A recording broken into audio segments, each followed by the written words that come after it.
conducting this hearing. I would, Mr. Chairman, like to submit for the record the number of carbon tax supporters, including Mr. Baker, Mr. Schultz, Mr. Paulson, Mr. Cohn, Mr. Tillerson, Mr. Laffer, et cetera, and because I think it's ordered.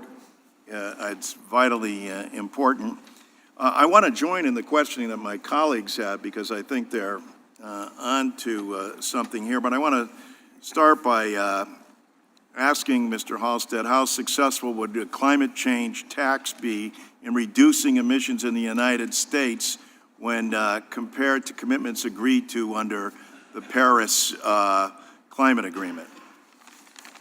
The proposal that we have for a carbon fee of $40 per ton rising every year would far exceed the U.S. Paris commitment. Our data shows that by 2025, we would achieve about 32% greenhouse gas emissions, which is well above the Paris target of 28%.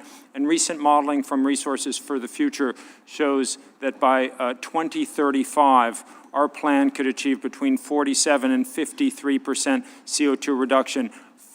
That's why economists agree that a market price is by far the most cost-effective and ambitious climate tool. I would agree with that, et cetera. I noticed that you were nodding your head quite frequently as Mr. Powell was talking about innovating our way through this. It occurred to me that in your presentation, and knowing that it's modeled after the Alaska approach, would there be a way to divert that money into innovation? Is there a way for the two of you to come together on this, or are we miles apart? It would just seem to me that a combination of the two could achieve a couple of goals, unleashing the market forces that we need, but with a very targeted and focused stream of money that could incentivize even greater research and development and not relying on the spontaneity or the desire or goal of an individual company, but a coordinated effort that could be led. Mr. Halstead? Thank you for the question. You mentioned Secretary Baker previously. When he's testified about this, he pointed out our plan is not a carbon tax. It is a dividend to the American people. We believe that that makes all the difference. As long as a climate policy comes across to the average American as an increase in their energy taxes and therefore a decrease in their living standard, it's not going to be popular. The revolutionary aspect of a dividend is that it aligns the economic interests of ordinary Americans with climate progress. And we also think that it offers the best potential for bipartisan climate agreement because, of course, the two parties will want to use the money on something different. I would agree that with its popularity, but is there not a way to take a portion and divert it? Mr. Powell, would you be open to something like that, or is it just you're purely for a market-based solution?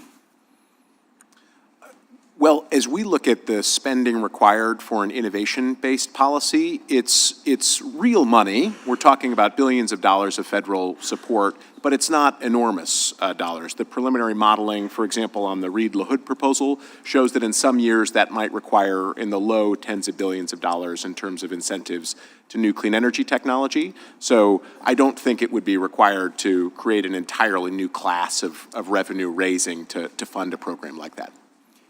In your testimony, Ms. Marvel, you talked about the impact of climate change, especially on flooding, et cetera. I represent a district that has the Connecticut River, the longest river in New England, and we have a very complicated series of levees that were first constructed after the floods of 36 and 38. In your estimation, and it's in your testimony, you talk about how this is only going to get worse. What do we need to do to address these things, and how important is it to act now before we see the collapse from something maybe not even over flooding, but like what happened in the Ninth Ward in New Orleans with sandpiping?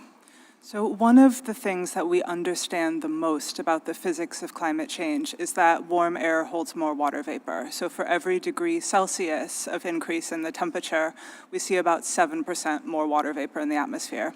And that means there is more water vapor for the atmosphere to dump on us in the form of rain.